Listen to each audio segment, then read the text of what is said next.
1. Which of the following is a primary responsibility of an aviation maintenance technician, AMT? A. Designing aircraft structures. B. Inspecting, repairing, and maintaining aircraft systems and components. C. Piloting aircraft during operations. D. Developing new flight navigation software. 2. What regulatory body oversees the certification of AMTs in the United States? A. National Aeronautics and Space Administration, NASA. B. Federal Aviation Administration. C. United States Air Force, F. D. Federal Communications Commission, FCC. 3. In the context of AMT training, which type of learning is most effective for adult learners? A. Lecture-based learning. B. Hands-on practical exercises and simulations. C. Passive observation. D. Memorization of theoretical content. 4. What is the purpose of the AMT certification exams? A. To assess theoretical knowledge only. B. To ensure that technicians are capable of safely performing aircraft maintenance. C. To measure the technician's physical endurance. To test the technician's ability to pilot an aircraft. 5. In AMT curriculum development, which component is essential for competency-based training? A. Testing knowledge through written exams only. B. Real-world, hands-on practice and skill assessments. C. Theoretical lectures without any practical application. D. Group study sessions with limited instructor guidance. 6. What is the first step in the AMT troubleshooting process when diagnosing an aircraft system issue? A. Replacing parts immediately. B. Performing an operational check of the system. C. Ignoring system alarms to avoid downtime. D. Notifying the aircraft manufacturer. 7. What is the primary focus of the FAA Part 147 training requirements for AMTs? A. To teach FAA regulations only. B. To provide both classroom and hands-on training that meets FAA standards. C. To cover advanced aerospace engineering topics. D. To prepare students for pilot certification exams. 8. Which of the following is an essential part of AMT communication when working in teams? A. Providing clear and concise instructions. B. Relying solely on nonverbal communication. C. Minimizing feedback to avoid confusion. D. Speaking in technical jargon without clarification. 9. Why is documentation important for AMTs when performing maintenance on aircraft? A. To ensure proper billing for services. B. To ensure compliance with regulatory standards and provide a maintenance history. C. To increase the aircraft's resale value. D. To keep track of the technician's personal workload. 10. What is the purpose of the AMT's inspection process? A. To ensure that aircraft meet the minimum operational standards. B. To provide maintenance recommendations for pilots. C. To calculate aircraft fuel efficiency. D. To diagnose structural damage without repairing it. 11. When mentoring a new AMT trainee, which of the following is an essential technique? A. Providing detailed step-by-step instructions and encouraging independent problem-solving. B. Providing minimal guidance to encourage self-reliance. C. Allowing the trainee to work without any supervision. D. Correcting every mistake immediately without feedback. 12. Which type of regulatory compliance must AMTs adhere to when working on aircraft? A. Federal Aviation Regulations, FARs. B. Occupational Safety and Health Administration, OSHA standards. C. Environmental Protection Agency, EPA guidelines. D. Federal Communications Commission, FCC rules. 13.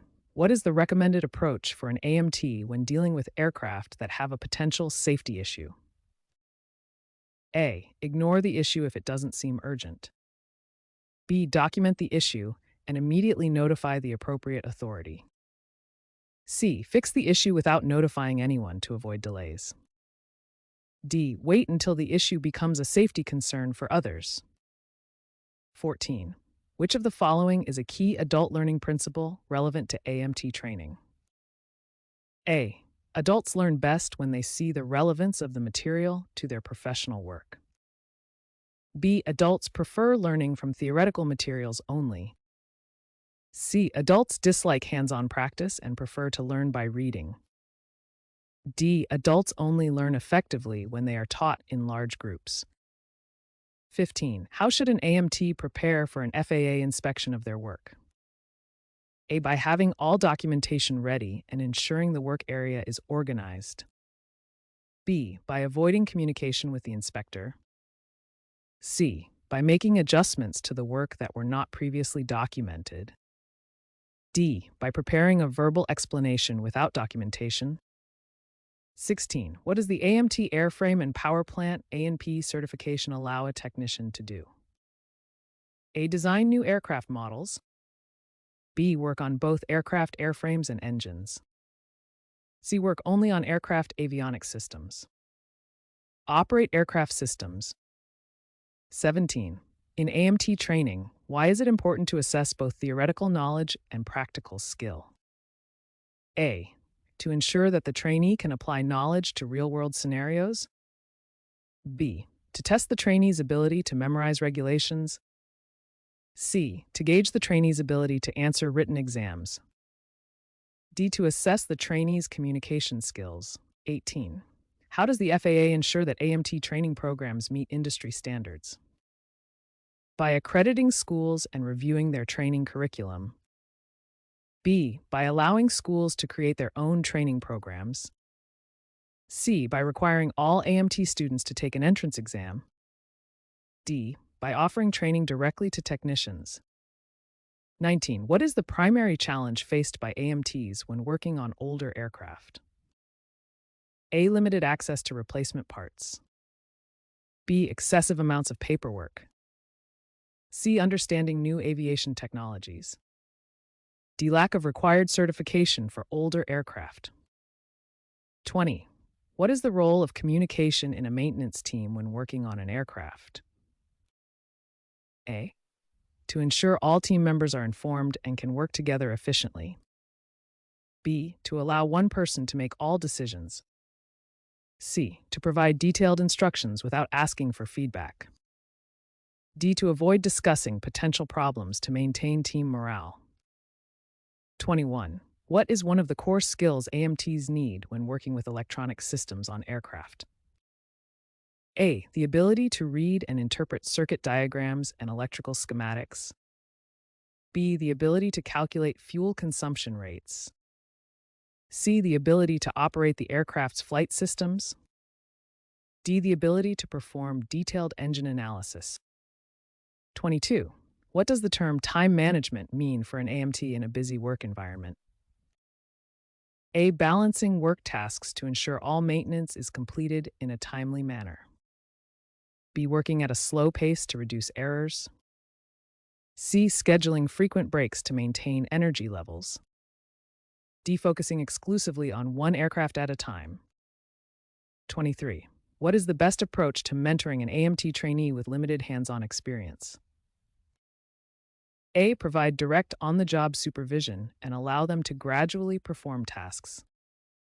B. Leave them to figure things out independently. C. Focus exclusively on theoretical material without practical experience. D. Give them only written tests to complete. 24. How do AMTs ensure that the tools and equipment they use are in good condition? A. By performing regular inspections and maintaining a clean and organized tool set. B. By assuming the tools will be in working condition without checking them. C. By replacing tools only when they break. D. By using tools only when necessary, ignoring maintenance. 25. Which of the following is a common reason for an aircraft's maintenance delays? A. Lack of documentation. B. Availability of replacement parts. C. Complex certification requirements. D. Inaccurate troubleshooting. 26. Which maintenance task is typically outside the scope of an AMT's responsibilities? A. Repairing aircraft engines. B. Modifying the aircraft's avionics system. C. Operating the aircraft in flight. D. Conducting routine airframe inspections. 27. Which of the following best describes a regulatory violation that could be cited during an FAA inspection?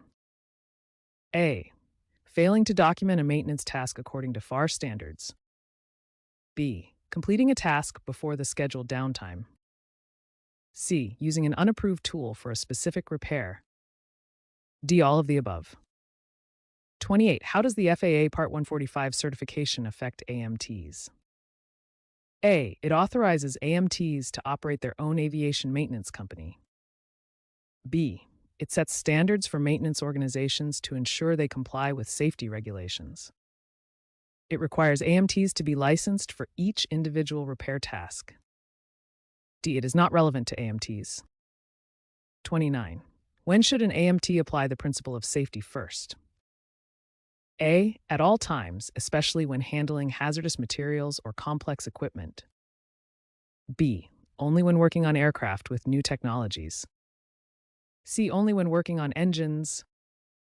D. Only when working with senior technicians. 30. Which of the following is part of the safety protocol when performing maintenance on aircraft fuel systems? A. Ensuring proper ventilation and grounding to prevent fire hazards. B. Wearing ear protection. C. Avoiding documentation of any potential issues. D. Allowing only the pilot to handle fuel system maintenance. 31. What is the best approach when troubleshooting a malfunctioning aircraft system? A. Isolate and test the individual components to narrow down the issue. B. Start replacing parts without testing. C. Consult the aircraft manufacturer's website only. D. Ignore electrical systems unless they are visibly damaged. 32. What does airworthiness mean in the context of aircraft maintenance? A. The aircraft is safe to operate and complies with all necessary regulations. B. The aircraft has been decommissioned. C. The aircraft is undergoing routine inspection. D. The aircraft is only fit for short flights.